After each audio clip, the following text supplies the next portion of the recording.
Hi all, welcome back to my channel. ಹೇಗಿದ್ದೀರಾ ಎಲ್ಲರೂ ಚೆನ್ನಾಗಿದ್ದೀರಾ ಅಂತ ಭಾವಿಸ್ತಾ ಇದ್ದೀನಿ. ಇದು ಲಾಸ್ಟ್ ವೀಕ್ ವ್ಲಾಗ್ ಆಗಿರುತ್ತೆ. ಲಾಸ್ಟ್ ವೀಕ್ ಅಂದರೆ ನವರಾತ್ರಿಯಲ್ಲಿ ಒಂದಿನ ಆಗಿರುತ್ತೆ. ಸೊ ನಾನಿವತ್ತು ಹೆಸರು ಕಾಳಿನ ಏನಾದರೂ ಕರಿ ಮಾಡೋಣ ಅಂತ ಅಂದ್ಕೊಂಡಿದ್ದೆ. ಕ್ವಿಕ್ಕಾಗಿ ಆಗಬೇಕಂತ ಇತ್ತು, ಯಾಕಂದರೆ ಹರುಷಿಗೆ ಸ್ಕೂಲ್ಗೆಲ್ಲ ಹೋಗಲಿಕ್ಕೆ ಲೇಟಾಗಿತ್ತು, ಸ್ವಲ್ಪ ಎದ್ದಿದ್ದು ಲೇಟಾಗಿತ್ತು. ಹೆಸರು ಕಾಳನ್ನ ನೀವು ಹಿಂದಿನ ದಿನ ಆಗಲಿ ಅಥವಾ ಅದರ ಹಿಂದಿನ ದಿನ ಆಗಲಿ ಸ್ವಲ್ಪ ವಾಶ್ ಮಾಡಿಬಿಟ್ಟು ಯಾವುದಾದ್ರೂ ಒಂದು ಬಟ್ಟೆಯಲ್ಲಿ ಕಟ್ಟಿಟ್ಬಿಟ್ರೆ ಸ್ವಲ್ಪ ಇದರಲ್ಲಿ ಸ್ಪ್ರೌಟ್ ಬರುತ್ತೆ, ಮುಂಗೆ ಅಂತ ಹೇಳ್ತಾರೆ, ಮುಂಗೆ ಬರುತ್ತೆ. ಸೊ ಅದರಲ್ಲಿ ನೀವು ಅಂದರೆ ಏನಾದರೂ ಪಲ್ಯ ಥರ ಇಲ್ಲಾಂದರೆ ಕರಿ ಥರ ಮಾಡಿದರೆ ಸಖತ್ತಾಗಿ ಟೇಸ್ಟ್ ಇರುತ್ತೆ. ನಾನಿವತ್ತು ನಿಮ್ಮ ಜೊತೆ ಒಂದು ಸಿಂಪಲ್ಲಾಗಿ ಒಂದು ಕರಿ ರೆಸಿಪಿ ಶೇರ್ ಮಾಡ್ಕೊಳ್ತಾ ಇದ್ದೀನಿ. ಇನ್ನು ಆರುಷಿಗೆ ಆಲ್ರೆಡಿ ಲೇಟಾಗಿತ್ತು, ಅವನಿಗೋಸ್ಕರ ದೋಸೆ ಮಾಡ್ತಾಯಿದ್ದೀನಿ. ದೋಸೆ ಪ್ಲೈನಾಗಿ ಅವನು ತಿನ್ನೋದಿಲ್ಲ, ಏನಾದರೂ ಕರಿ ಇದ್ದರೂ ಅದರಲ್ಲಿ ತಿನ್ನೋಕ್ಕೆ ಇಷ್ಟಪಡಲ್ಲ ಅವನು. ಸೊ ಹಾಗಾಗಿ ನಾನು ಈ ಥರ ದೋಸೆ ಮಾಡಿಬಿಟ್ಟು ಒಂದು ಚಾಕ್ಲೇಟ್ ಸ್ಪ್ರೆಡ್ ಮಾಡ್ತೀನಿ, ಇಲ್ಲ ಅಂದರೆ ಚೀಸ್ ಸ್ಪ್ರೆಡ್ ಆ ಥರ ಮಾಡ್ತೀನಿ. ಅವನು ಇಷ್ಟಪಟ್ಟು ತಿಂತಾನೆ. ಇನ್ನು ನನ್ನ ತಮ್ಮನೂ ಹೊರಟ, ಅವನಿಗೂ ಲೇಟಾಗಿತ್ತು, ಅವ್ನು ಸ್ವಲ್ಪ ಬೇಗನೆ ಹೋಗ್ತಾನೆ ಡ್ಯೂಟಿಗೆ. ಸೊ ನೋಡಿ, ಈ ಥರ ಆರುಷಿಗೆ ಮಾಡಿಕೊಟ್ರೆ ತುಂಬ ಇಷ್ಟಪಡ್ತಾನೆ.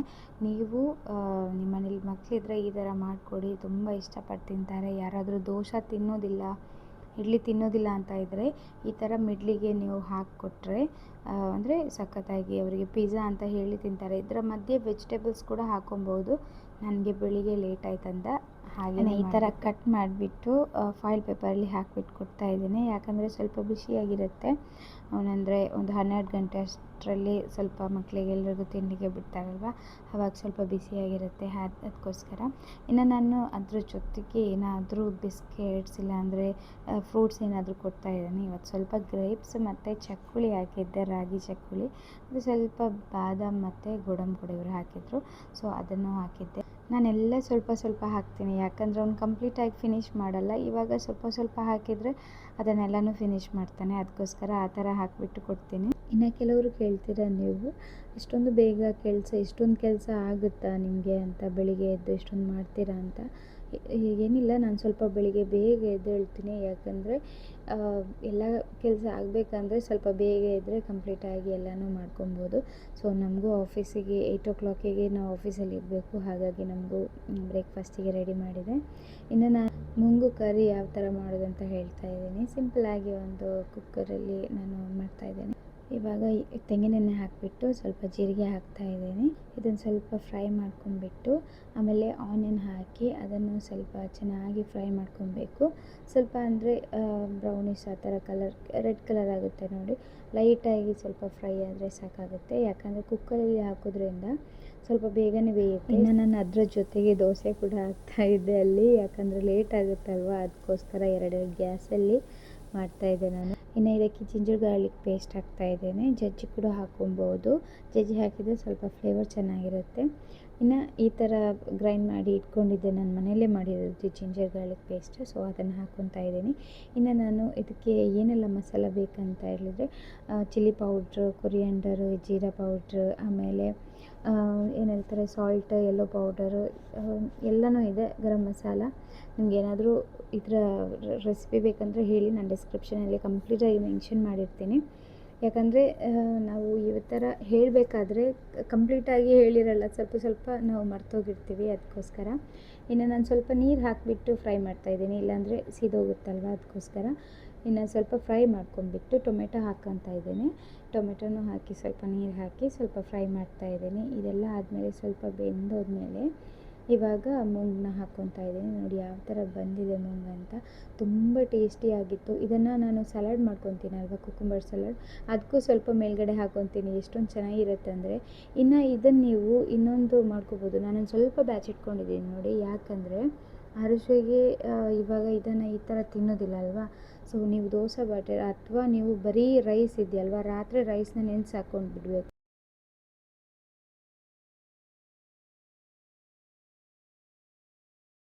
ಆಮೇಲೆ ಅದನ್ನು ಮಾರ್ನಿಂಗು ರೈಸು ಮತ್ತು ಈ ಮೂಂಗ್ ಇರುತ್ತಲ್ವ, ಅದನ್ನು ನೀವು ಗ್ರೈಂಡ್ ಮಾಡ್ಕೊಬೇಕು. ಬೇಕಾದರೆ ನಿಮಗೆ ಜಿಂಜರ್ ಹಾಕೊಬೋದು, ಚಿಲ್ಲಿ ಹಾಕೊಬೋದು. ನಿಮಗೆ ಮಾಡ್ಕೊಳ್ಳೋದಿದ್ರೆ, ಮಕ್ಕಳಿಗೆ ಮಾಡ್ಕೋದಿದ್ರೆ ಬರೀ ಜಿಂಜರ್ ಹಾಕೊಂಡ್ಬಿಟ್ಟು ಸ್ವಲ್ಪ ಉಪ್ಪು ಹಾಕಿಬಿಟ್ಟು ಗ್ರೈಂಡ್ ಮಾಡಿ ಅದರ ದೋಸೆ ಮಾಡಿದ್ರೈತೆ ಅಲ್ವಾ, ತುಂಬ ಚೆನ್ನಾಗಿರುತ್ತೆ. ಮಕ್ಕಳು ಇಷ್ಟಪಟ್ಟು ತಿಂತಾರೆ. ಒಂದು ಸ್ವಲ್ಪನೂ ಅದರ ಫ್ಲೇವರ್ ಬರೋದಿಲ್ಲ ಮೂಂಗಿದು.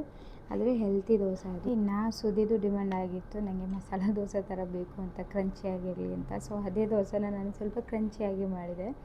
ಇದನ್ನು ಅಂದರೆ ನಾವು ತವ ಸ್ವಲ್ಪ ಬಿಸಿಯಾಗಿರಬೇಕಾದ್ರೆ ಹಾಕಿದರೆ ಇಷ್ಟೊಂದು ಅಂದರೆ ಕ್ರಂಚಿಯಾಗಿ ಬರೋದಿಲ್ಲ, ದೋಸೆ ಕಟ್ಟಾಗಿಬಿಡುತ್ತೆ. ಈ ಥರ ಗ್ಯಾಸ್ ಆಫ್ ಮಾಡ್ಕೊಂಬಿಟ್ಟು ಈ ಥರ ಬಿಡಿಸಿದ್ರೆ ಎಷ್ಟು ಬೇಕಾದರೂ ಇದನ್ನು ನಾವು ಬಿಡಿಸ್ಕೋಬೋದು. ಇನ್ನು ಕ್ರಂಚಿಯಾಗಿ ಚೆನ್ನಾಗಿ ಬರುತ್ತೆ, ಟೇಸ್ಟಿಯಾಗಿ. ಅದಕ್ಕೆ ಸ್ವಲ್ಪ ಗೀ ಹಾಕ್ಕೊಂಡ್ರೆ ಸಾಕಾಗುತ್ತೆ. ಇನ್ನೊಂದು ಸಲ ನಾನು ಟೈಮ್ ಅವನಿಗೆ ಈ ಥರ ಮಾಡಿ ಗೀ ಹಾಕಿಬಿಟ್ಟು ಅದಕ್ಕೆ ಸ್ವಲ್ಪ ಬೆಲ್ಲ ಹಾಕಿದ್ರೂ ಸಖತ್ತಾಗಿ ಟೇಸ್ಟಿಯಾಗಿರುತ್ತೆ. ನಾನು ಯಾವ್ದು ಹೇಳ್ತೀನಿ ನೋಡಿ ಅದನ್ನು ಟ್ರೈ ಮಾಡಿ, ಯಾಕಂದರೆ ನಾನು ಮನೇಲಿ ಏನು ಟ್ರೈ ಮಾಡಿರ್ತೀನಿ ನೋಡಿ ಅದನ್ನೇ ನಾನು ವ್ಲಾಗಲ್ಲಿ ತೋರಿಸ್ತೀನಿ, ಇಲ್ಲಾಂದರೆ ವ್ಲಾಗಲ್ಲಿ ಹೇಳ್ತೀನಿ. ಸೊ ಈ ಥರ ಗೀ ಹಾಕ್ಕೊಂಬಿಟ್ಟು ಇನ್ನು ನೀವು ಜಾಗ್ರಿ ಪೌಡ್ರ್ ಇದೆಯಲ್ವ ಅದನ್ನು ಹಾಕ್ಕೊಂಬಿಟ್ರೆ ಚೆನ್ನಾಗಿರುತ್ತೆ ಟೇಸ್ಟ್. ಇದನ್ನು ಸ್ವಲ್ಪ ಕ್ರಂಚಿಯಾಗಿ ಮಾಡ್ಕೊಬೇಕು. ಇನ್ನು ಆರುಷಿದು ಮಾರ್ನಿಂಗ್ ರೂಟೀನ್ ಅದು ಸುದಿದ ಕೆಲಸ ಆಗಿರುತ್ತೆ. ಸೊ ಅವರೇ ಅವನ್ನ ಸ್ನಾನ ಮಾಡಿಸ್ಬಿಟ್ಟು ಬ್ರಷ್ ಮಾಡಿಸ್ಬಿಟ್ಟು ಅವನ್ನ ಕೂರಿಸ್ತಾರೆ. ಅವನಂತೂ ಬೆಳಿಗ್ಗೆ ನಿದ್ದೆಯಲ್ಲೇ ಇರ್ತಾನೆ. ನಾನು ಎಷ್ಟೊಂದು ಕಷ್ಟ ಆಗುತ್ತೆ ಅಂದರೆ ಅದಕ್ಕೋಸ್ಕರ ಅವನಿಗೆ ಬ್ರೇಕ್ಫಾಸ್ಟ್ ಅಂತ ನಾನು ಯಾವಾಗಲೂ ಯೋಗರ್ಟ್ ರೈಸೇ ಕೊಡೋದು. ಯಾಕಂದರೆ ಯೋಗರ್ಟ್ ರೈಸ್ ಆದರೆ ಅವ್ನು ಸ್ವಲ್ಪ ಬೇಗ ತಿಂತಾನೆ. ಚಿಕ್ಕಂದಿನಿಂದನೂ ಅವನಿಗೆ ಯೋಗರ್ಟ್ ರೈಸ್ ಅಂದರೆ ಇಷ್ಟ, ಅದನ್ನೇ ಕೊಡೋದು ನಾನು ಜಾಸ್ತಿಯಾಗಿ. ಸ್ಕೂಲ್ಗೆ ಹೋಗ್ಬೇಕಾದ್ರೆ ಸ್ವಲ್ಪ ಗಟ್ಟಿಯಾಗಿರುತ್ತಲ್ವ ಅಂತ. ಆದರೆ ಟೈಮ್ ನಾನು ಟಿಫಿನ್ ಬಾಕ್ಸಿಗೆ ಏನಾದರೂ ದೋಸೆ ಈ ಥರ ಇಡ್ಲಿ ಹಾಕದಿದ್ರೂ ಮಾರ್ನಿಂಗ್ ತಿಂದಿರ್ತಾನೆ ನಂತರ ಒಂದು ಸಮಾಧಾನ ಇರುತ್ತೆ ನನಗೆ. ಸೊ ಇವಾಗ ಅವ್ನು ರೆಡಿ ಆದ, ಅವ್ನು ಬಸ್ ಕೂಡ ಬಂದಿತ್ತು, ಸುದ್ದಿ ಕರ್ಕೊಂಡೋದ್ರು ಅವನ್ನ. ಇನ್ನು ಹೆಸರು ಕಾಳು ಸಾಂಬಾರು ಯಾವ ಥರ ಬಂದಿದೆ ಅಂತ ನೋಡಿ. ಇದಕ್ಕೆ ಸ್ವಲ್ಪ ಬೇಕಾದರೆ ನೀರು ಹಾಕ್ಕೊಂಬಿಟ್ಟು ನೀವು ಸ್ವಲ್ಪ ನೀರಾಗಿ ಮಾಡ್ಕೊಂಡು ಇದನ್ನು ನಿಮಗೆ ತಿಕ್ಕಾಗಬೇಕಾದ್ರೂ ಮಾಡ್ಕೊಬೋದು. ಹೇಗಂದರೆ ನಾನು ನಿಮಗೆ ಅಂದರೆ ರೆಸಿಪಿ ತೋರಿಸ್ತೀನಲ್ವ, ಏನೆಲ್ಲ ಪೌಡ್ರ್ ಹಾಕಿದ್ದೀನಿ ನೋಡಿ ಅದನ್ನು ಮಿಕ್ಸಿ ಜಾರಿಗೆ ಹಾಕಿಬಿಟ್ಟು ಸ್ವಲ್ಪ ತೆಂಗಿನ ತುರಿ ಹಾಕಿದರೆ, ಆಮೇಲೆ ಆನಿಯನ್ ಹಾಕಿದರೆ ಗ್ರೈಂಡ್ ಮಾಡಿಬಿಟ್ಟು ಅದರ ಪೇಸ್ಟನ್ನು ಹಾಕಿದರೆ ಸ್ವಲ್ಪ ದಪ್ಪಗಿನೇ ಪೇಸ್ಟ್ ಆಗುತ್ತೆ. ಮ್ಯಾಂಗ್ಳೂರಲ್ಲೆಲ್ಲ ಜಾಸ್ತಿಯಾಗಿ ಆ ಥರನೇ ಮಾಡೋದು, ಕರಿ ಟೈಪಾಗಿ. ಇನ್ನು ಲಾಸ್ಟಿಗೆ ನಾನು ಸ್ವಲ್ಪ ಕೊತ್ತಂಬರಿ ಸೊಪ್ಪು ಹಾಕ್ಕೊತಾ ಇದ್ದೀನಿ. ಇದರ ಗಮ್ಮತ್ ಸಕ್ಕತ್ತಾಗಿರುತ್ತೆ. ಇನ್ನು ಈ ವ್ಲಾಗಲ್ಲಿ ನಾನು ಮಗುವೀರ್ ಸವರ ದಾಂಡ್ಯ ಹಾಗೂ ಕನ್ನಡ ಸಂಘದಲ್ಲಿ ನಡೆದಿರೋ ದಾಂಡ್ಯದ ನಾನು ಸ್ವಲ್ಪ ವೀಡಿಯೋ ಹಾಕಿದ್ದೀನಿ. ಯಾಕಂದರೆ ನಂಗೆ ಕಂಪ್ಲೀಟಾಗಿ ವೀಡಿಯೋ ಹಾಕೋಕ್ಕಾಗಲ್ಲ ಪ್ರತಿ ಸಲ ಡ್ಯಾನ್ಸ್ ಆಗಲಿ ಪ್ರೋಗ್ರಾಮ್ ಆಗಲಿ, ಯಾಕಂದರೆ ಕಾಪಿರೈಟ್ ಬರುತ್ತೆ. ಕಾಪಿರೈಟ್ ಒಂದು ಸಲ ಬಂದರೆ ಟೈಮ್ ನೀವು ವೀಡಿಯೋನೇ ಡಿಲೀಟ್ ಮಾಡ್ಕೊಬೇಕು. ಇಲ್ಲ ಅಂದರೆ ವೀಡಿಯೋ ಡಿಲೀಟ್ ಮಾಡಲಿಲ್ಲ ಅಂದರೆ ನಿಮ್ಮದು ಕಾಪಿರೈಟ್ ಸ್ಟ್ರೈಕ್ ಬಂದುಬಿಡುತ್ತೆ. ಮಾನಿಟೈಸ್ ಆದಾಗ ಸ್ವಲ್ಪ ತೊಂದರೆ ಆಗುತ್ತೆ. ನಾನು ಹೇಳಿದ್ದೀನಿ ಆಲ್ರೆಡಿ, ನಾನಂದರೆ ಜಸ್ಟ್ ಮೆಮೊರಿ ಕ್ರಿಯೇಟ್ ಮಾಡಲಿಕ್ಕೋಸ್ಕರ ನಾನು ಯೂಟ್ಯೂಬ್ ಚಾನಲ್ಲು ಕ್ರಿಯೇಟ್ ಮಾಡಿದ್ದೀನಿ ಅಂತ. ಆದರೆ ಇನ್ನೊಂದೇನೆಂದರೆ ನೀವು ಕಾಪಿರೈಟ್ ಬಂದರೆ ಒಂದು ಸಲ ಕಾಪಿರೈಟ್ ಸ್ಟ್ರೈಕ್ ಆದರೆ ನಮ್ಮ ಚಾನಲನ್ನೇ ಡಿಲೀಟ್ ಮಾಡಿಬಿಡ್ತಾರೆ. ಸೊ ಅದಕ್ಕೋಸ್ಕರ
Good.